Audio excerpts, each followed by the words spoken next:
അമിത്ഷായ്ക്ക് നേരെ വലിയ ആക്രമണം തൃണമൂൽ നടത്തിയിട്ടുണ്ടല്ലോ സർ. ആക്രമണം നടത്തി എന്ന് വേണമെങ്കിൽ പറയാം.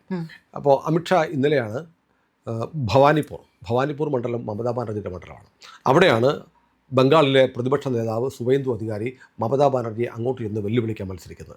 നന്ദിഗ്രാമിൽ കഴിഞ്ഞ പ്രാവശ്യം സുവേന്ദു അധികാരിയുടെ മണ്ഡലത്തിൽ മമത വന്ന് കഴിഞ്ഞ തെരഞ്ഞെടുപ്പിൽ വെല്ലുവിളിക്കാൻ വന്നിരുന്നു.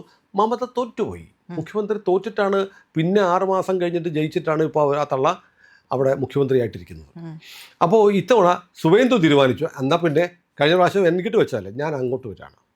അങ്ങനെ അവിടെ നോമിനേഷൻ കൊടുക്കാൻ വേണ്ടി സുവേന്ദു അധികാരിയുടെ റോഡ് ഷോയിൽ അമിത്ഷാ പങ്കെടുക്കുന്ന റോഡ് ഷോ ഇങ്ങനെ മുന്നോട്ട് നീങ്ങി കാളികെട്ട് കേട്ടില്ലേ? കാളികെട്ട് സാംബശിവൻ്റെ കഥാപ്രസംഗങ്ങളിൽ ബിമൽ മിത്രയുടെ വിലയ്ക്ക് വാങ്ങാൻ തുടങ്ങിയ നോവലുകളിലൊക്കെ കഥാപ്രസംഗമായിട്ട് സാംബശിവൻ അവതരിപ്പിച്ചപ്പോൾ മലയാളത്തിലെ ഒരു 50 വയസ്സിന് മുകളിലുള്ള ആളുകൾക്കൊക്കെ, ഒരു 45 വയസ്സിന് മുകളിലുള്ള ആളുകൾക്ക് സുപരിചിതമായിട്ടൊരു പേരാണ് കാളികെട്ട്. വായിക്കുന്നവർക്കറിയാം സാംബശിവൻ്റെ കഥാപ്രസംഗങ്ങളിൽ കാളികെട്ടിലെ മുതലാളി എന്നൊക്കെ പറയുന്ന ചില പ്രയോഗങ്ങളുണ്ട്. പോട്ടെ, ആ കാളികെട്ടിനടുത്താണ് മമതാ ബാനർജിയുടെ വീട് ഇരിക്കുന്ന കാളികെട്ട് പ്രദേശത്തേക്ക് അമിത്ഷായുടെ റോഡ് ഷോ വന്നപ്പോൾ വലിയ തോതിൽ സംഘടിച്ചെത്തിയ തൃണമൂൽ കോൺഗ്രസ് പ്രവർത്തകർ അമിത്ഷായുടെ റോഡ് ഷോ തടയാൻ ശ്രമിച്ചു. വലിയ സംഘർഷമായി, ഏറ്റുമുട്ടലിൻ്റെ വാക്കിലേക്ക് എത്തി. പോലീസ് ഏതാണ്ട് നിഷ്ക്രിയമായിരുന്നു. അവസാനം സംഘർഷമുണ്ടായി. പഴയ പോലൊന്നുമില്ല, ബി ജെ പിക്കാരിപ്പോൾ അടിച്ചാൽ തിരിച്ചടിക്കും എന്ന ലൈനിലാണ്. കാരണം ബി ജെ പിക്കാർക്ക് വല്ലാത്തൊരു ആവേശം വന്നിട്ടുണ്ട്. കാരണം സംസ്ഥാന പോലീസിൻ്റെ ചുമതല ഇലക്ഷൻ കമ്മീഷൻ ഏറ്റെടുത്തു. സംസ്ഥാന DGP, ചീഫ് സെക്രട്ടറി അടക്കമുള്ളവരെയൊക്കെ ഇലക്ഷൻ കമ്മീഷൻ പുറത്താക്കിയിട്ട് പുതിയ ആളുകളെ നിയമിച്ചു. കേന്ദ്രസേനയോട് പറഞ്ഞു, കേന്ദ്രസേന ഉൾപ്പെടെയുള്ള സേനകളുടെ നിയന്ത്രണം ഇനി മുതൽ ജില്ലാ മജിസ്ട്രേറ്റുമാർക്കായിരിക്കത്തില്ല. ബംഗാൾ പോലീസിനെ ഇനി നിയന്ത്രിക്കുക ഇലക്ഷൻ കമ്മീഷൻ നിയമിച്ചിട്ടുള്ള പോലീസ് ഒബ്സർവർമാർ ആയിരിക്കും. നമ്മുടെ കേരളത്തിലില്ല അത്. കേരളത്തിൽ ഇലക്ഷൻ കമ്മീഷനുടെ ഒബ്സർവർമാരുണ്ട്. പക്ഷേ പോലീസ് ഒബ്സർവർമാർ എന്നുള്ള പോസ്റ്റും കൂടെ അവിടെ കൊടുത്തിരിക്കുകയാണ്. അത് സുപ്രീം കോടതിയുടെ അനുമതിയുണ്ട്. കാരണം സുപ്രീം കോടതിക്ക് മനസ്സിലായി ബംഗാളിൽ മമത എന്താണ് ചെയ്തുകൊണ്ടിരിക്കുന്നത്. 9 ജഡ്ജിമാരെ SIRൻ്റെ പരിഷ്കരണം പരിശോധിച്ചുകൊണ്ടിരിക്കുന്ന 9 ജഡ്ജിമാരെ ബന്ദിയാക്കി വെച്ചു. സുപ്രീം കോടതി പൊട്ടിത്തെറിച്ചു. NIA അന്വേഷണം നടത്താൻ പറഞ്ഞിരിക്കുക. ഈ ജഡ്ജിമാരെങ്ങനെയാണ് വന്നത്? അവിടെ SIRൻ്റെ സംസ്ഥാന സർക്കാരിലെ ഉദ്യോഗസ്ഥന്മാരെ വിട്ടുകൊടുക്കാതിരുന്നപ്പോൾ സുപ്രീം കോടതിയാണ് ജുഡീഷ്യൽ ഓഫീസർമാരെ വെക്കാൻ പറഞ്ഞത്. അങ്ങനെ എല്ലാം കൊണ്ടും മമത ആകെ പരവശയായി നിൽക്കുന്ന, പരാജയ ഭീതിയിൽ നിൽക്കുമ്പോഴാണ് സുവേന്ദു അധികാരി ഭവാനിപ്പൂരിലേക്ക് ഞാൻ അങ്ങോട്ട് വരുന്നു, മറുത നിന്നെ നേരിടാൻ ഞാൻ വരുന്നുണ്ട്. മറുതയുടെ അവസാനമാണ്, അതുകൊണ്ട് വരികയാണ്. അപ്പോൾ ഇതിൽ വിറളി പൂണ്ട് നിൽക്കുകയാണ് TMC. എന്തു ചെയ്യാനും അവർ മടിക്കില്ല. ആ തരത്തിലേക്ക് അവർ മാറിയിരിക്കുന്നു. അപ്പോൾ ഇതിനകത്ത് ഇതുമായി ബന്ധപ്പെട്ടുള്ള ഈ കഴിഞ്ഞ ദിവസം ഉണ്ടായ ചില സംഭവങ്ങളുണ്ട്. അതായത് ബർഹാംപൂർ എന്ന് പറയുന്ന മണ്ഡലം, ബർഹാംപൂർ മണ്ഡലത്തിൽ സ്ഥാനാർത്ഥി അബ്ദുൾ ഇസ്ലാം എന്ന് പറയുന്ന ഹസിഫുൾ മൊല്ല എന്ന് പറയുന്ന ആളാണ് സ്ഥാനാർത്ഥി. അയാൾ കഴിഞ്ഞ ദിവസം ഒരു പ്രസംഗം നടത്തി. അതായത് പ്രസംഗമല്ല, വീടുകളിൽ BJP പ്രവർത്തകരുടെ ഹിന്ദുക്കളുടെ വീട്ടിൽ ചെന്ന് പറയാം, വോട്ട് ചെയ്യാൻ പുറത്തിറങ്ങിയാൽ ശരിയാക്കും. വീട്ടിലിരിക്കുകയാണെങ്കിൽ നിങ്ങൾക്ക് ഞങ്ങൾ മധുര പലഹാരം തരും. ഹിന്ദുക്കൾ ഇത്തവണ BJP വോട്ട് ചെയ്യും. രാഷ്ട്രീയ TMCക്കും തൃണമൂൽ കോൺഗ്രസിനും CPMനും കോൺഗ്രസ് അവശേഷിക്കുന്ന പാർട്ടി അത്രയേ ഉള്ളൂ. അനിക്സ്പ്രേ പോലെയാണ്, പൊടി പോലും ഇല്ല കണ്ടുപിടിക്കാൻ പറയുന്ന അവസ്ഥയിലാണ് കുറച്ച് പേരൊക്കെ ഉണ്ട്. അവരൊക്കെ ഇത്തോടെ അവർക്ക് ജീവിക്കണമെങ്കിൽ, ഹിന്ദുക്കളായതുകൊണ്ട് ഇനി ബംഗാളിൽ ജീവിക്കണമെങ്കിൽ BJP അധികാരത്തിൽ വന്നാൽ മതിയാവൂ എന്ന് തിരിച്ചറിഞ്ഞു കഴിഞ്ഞു. അതുകൊണ്ട് അവരോട് ഭീഷണിപ്പെടുത്തുകയാണ്. ഈ ബഹറുൽ ഇസ്ലാം എന്ന് പറയുന്ന സ്ഥാനാർത്ഥിയുടെ അടുത്ത പ്രവർത്തകൻ കൂടിയാണ് ഹഫീസുൽ മൊല്ല. ഞാൻ നേരത്തെ പറഞ്ഞപ്പോൾ തിരിഞ്ഞുപോയി. അയാൾ അവിടുത്തെ ഗ്രാമപഞ്ചായത്തിൻ്റെ തലവനാണ്. ഇയാളുടെ നേതൃത്വത്തിൽ ഒരു സംഘം വന്നിട്ട് ഭീഷണിപ്പെടുത്തുകയാണ്.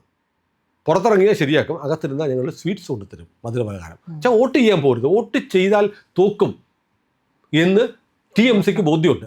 അതുകൊണ്ട് ഭൂരിപക്ഷം വരുന്ന പ്രദേശങ്ങളിലും ഹിന്ദു ഭൂരിപക്ഷമുള്ള സ്ഥലങ്ങളിലൊക്കെ ചെന്ന് വലിയ ഭീഷണിയാണ് ഈ മുസ്ലിം നേതാക്കന്മാർ. അതിൻ്റെ വീഡിയോ പുറത്ത് വന്നതിനെ തുടർന്ന് അയാൾ പറഞ്ഞതെന്നറിയോ, പുറത്തോട്ടിറങ്ങിയാൽ എന്ത് ചെയ്തെന്നറിയോ, നിങ്ങളുടെ മേൽ സ്റ്റീം റോഡ് റോളർ ഓടിച്ച് കയറ്റും, ചമ്മന്തിയൊക്കെ കളയും, വീടിടിച്ച് പൊളിക്കുന്നത് ആളുകളുടെ മുകളിലേക്ക് ഓടിച്ച് കളയും എന്തൊക്കെ പറഞ്ഞ് പ്രശ്നമുണ്ടാക്കി. ഇതിൻ്റെയൊക്കെ പേരിൽ ഇത് നടപടി എടുക്കാത്തതിനെ തുടർന്ന് ഇതിൻ്റെ പേരിൽ പോലീസ് ഉദ്യോഗസ്ഥന്മാരെ ഇപ്പോൾ 17 പോലീസ് ഉദ്യോഗസ്ഥന്മാരെ, ഈ പരാതി കിട്ടിയിട്ടും നടപടി എടുക്കാത്ത 17 പോലീസ് ഉദ്യോഗസ്ഥന്മാരെ ഇലക്ഷൻ കമ്മീഷൻ സസ്പെൻഡ് ചെയ്തു എന്ന് മാത്രമേ അതിനകത്ത് രസകരമായ കാര്യമുണ്ട്. കേന്ദ്രസേനയുണ്ട് അവിടെ. ഈ കേന്ദ്രസേനയിൽപ്പെട്ട 10 പേരെ സസ്പെൻഡ് ചെയ്തിട്ടുണ്ട്. അത് ചില ആളുകൾ എന്ത് ചെയ്തറിയോ, കേന്ദ്രസേന ഇപ്പോൾ ഒരു പ്രദേശത്ത് വന്ന് ക്യാമ്പ് അടിച്ചിരിക്കുന്നു. വൈകുന്നേരമൊക്കെ ആയപ്പോൾ അവർക്ക് എവിടെയെങ്കിലുമൊക്കെ ഒന്ന് ഉല്ലസിക്കണം എന്ന് തോന്നി. നോക്കുമ്പോഴത്തേക്കും അവിടുത്തെ TMCയുടെ ഓഫീസുണ്ട്, അവിടെ ക്യാരംസ് ബോർഡുണ്ട്. നേരെ തൃണമൂൽ കോൺഗ്രസിൻ്റെ ഓഫീസിൽ പോയിരുന്നു ക്യാരംസ് കളിക്കുന്ന ആര്? കേന്ദ്രസേനയിലെ ഉദ്യോഗസ്ഥന്മാർ. അതിൻ്റെ വിഷ്വൽസ് പുറത്തു വന്ന് അവരെ സസ്പെൻഡ് ചെയ്തു. അത് മാത്രമല്ല, ഹിന്ദുക്കൾക്ക് വലിയ ഭീഷണി അവിടെ ഉയർത്തുന്നു. കഴിഞ്ഞ തെരഞ്ഞെടുപ്പിലൊക്കെ സംഭവിച്ചെന്താ, തെരഞ്ഞെടുപ്പ് കഴിയുമ്പോഴത്തേക്ക് BJP പ്രവർത്തകരുടെ ഒരുപാട് പേരുടെ ജഡങ്ങൾ മരക്കൊമ്പുകളിൽ കെട്ടിത്തൂക്കിയതിനെ കാണും.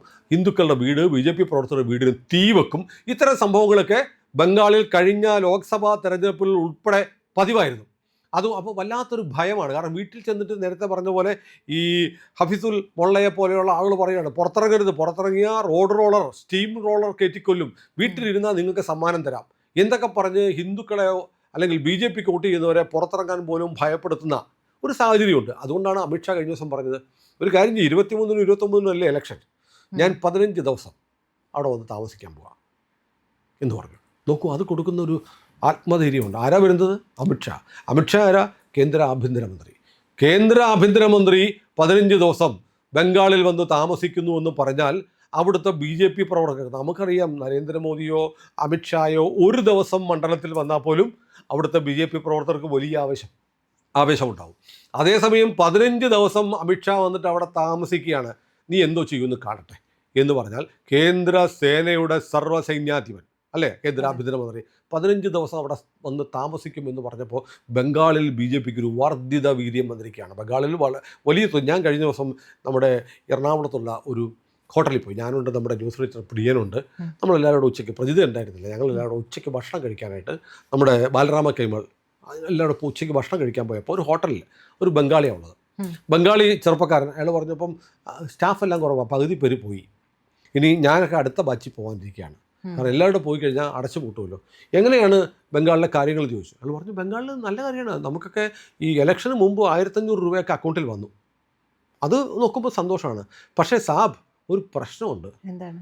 വീട്ടിലെ പെൺകുട്ടികൾക്കും സ്ത്രീകൾക്കും ഒന്നും പുറത്തിറങ്ങി നടക്കാൻ വയ്യ. അത് വലിയ പ്രശ്നമാണ്. നമ്മുടെ ഇവിടെ ഒന്നും ആരും അറിയുന്നില്ലെന്ന്. പുറത്തിറങ്ങി നടന്നാൽ ഒരു സംഘം ഗുണ്ടകൾ വന്ന് തട്ടിക്കൊണ്ടുപോകും, അവരെ ഉപദ്രവിക്കും, മാനഭംഗപ്പെടുത്തും. ഇത്തരം പ്രശ്നങ്ങൾ അവിടെ കൊണ്ട് കാശ് കിട്ടിയിട്ട് വല്ല കാര്യമുണ്ടോ? അതുകൊണ്ട് പൈസയല്ല കാര്യം, ഞങ്ങൾക്ക് അവിടെ സമാധാനത്തോടെ ജീവിക്കണം. അതുകൊണ്ട് ഇത്തവണ BJP എന്തായാലും വരും എന്ന് പറയുന്ന കള്ളല്ല, പ്രതീക്ഷയാണ്. ഇത്തവണ എന്തായാലും BJP ഉറപ്പായിട്ടും വരണം. ഞാൻ അതുകൊണ്ട് പോവുകയാണ്. ഇപ്പം ഇവിടുന്ന് ഹോട്ടലുകാർ വിടണം, വെജിറ്റേറിയൻ, പ്രസിദ്ധമായ ഒരു വെജിറ്റേറിയൻ ഹോട്ടലിലാണ് എന്ന് പറയുന്നു. അപ്പോൾ ഇത് വലിയൊരു മാറ്റമാണ് ആളുകൾ ആഗ്രഹിക്കുന്നത്. പണ്ടൊക്കെ ഇവിടുന്ന് ഇപ്പോൾ രാത്രി, ഞാൻ കഴിഞ്ഞ ഒരു വീഡിയോ പറഞ്ഞിരുന്നു, രാത്രി ഒരു ദിവസം ഞാൻ രാത്രി ഒരു ദൂരയാത്ര കഴിഞ്ഞിട്ട് രാത്രി 2 മണിക്കാണ് എറണാകുളം നോർത്ത് റെയിൽവേ സ്റ്റേഷനിൽ വന്നിറങ്ങുന്നത്. പ്ലാറ്റ്ഫോം നിറയെ ജനങ്ങളാണ്, ഒക്കെ ബംഗാളിലേക്ക് പോകുന്ന ആളുകൾ. പക്ഷേ ഇത്തവണ ഞാൻ കണ്ടത് മഹാഭൂരിപക്ഷം ആളുകളും ഹിന്ദുക്കളാണ്. സ്ത്രീകളെ കണ്ടാൽ നമുക്കറിയാമല്ലോ, സ്ത്രീകൾ കയ്യിലൊക്കെ പച്ച കുത്തിയിട്ടുള്ള, ഓമൊക്കെ പച്ച കുത്തിയിട്ടുള്ള ആളുകൾ, ചരടുകൾ കെട്ടിയിട്ടുള്ള ഒരുപാട് ആളുകൾ വലിയ തോതിൽ പോകും. മുൻകാലങ്ങളിൽ അങ്ങനെ സംഭവിക്കുന്നില്ലായിരുന്നു. അതിനിപ്പോൾ ഇവർ പറയുന്നത് അറിയോ, BJP TMCക്കാർ പറഞ്ഞുകൊണ്ടിരിക്കുന്ന ഒരു കള്ളത്തരമുണ്ട്. അതായത് BJP കള്ളം പറയുകയാണ്, നിങ്ങൾ വോട്ട് ചെയ്യാൻ വന്നില്ലെങ്കിൽ നിങ്ങളെയൊക്കെ ബംഗ്ലാദേശിലേക്ക് കടത്തിവിടും എന്ന് BJP പേടിപ്പിക്കുന്നു എന്ന് പ്രചാരണം നടക്കുന്നുണ്ട്. പക്ഷേ മുമ്പൊക്കെ എങ്ങനെയാണ് പറഞ്ഞിരുന്നത്, മുസ്ലിം വോട്ടർമാർ പറഞ്ഞതെന്നറിയോ, വന്ന് വോട്ട് ചെയ്തില്ലെങ്കിൽ നിങ്ങളെ മോദി പാകിസ്ഥാനിലേക്ക് വിടുമെന്ന് പറഞ്ഞുകൊണ്ടിരുന്ന ആളുകൾ ഇപ്പോൾ നേരെ തിരിച്ചു പറയുക. അപ്പോൾ വലിയ ആവേശമുണ്ട്.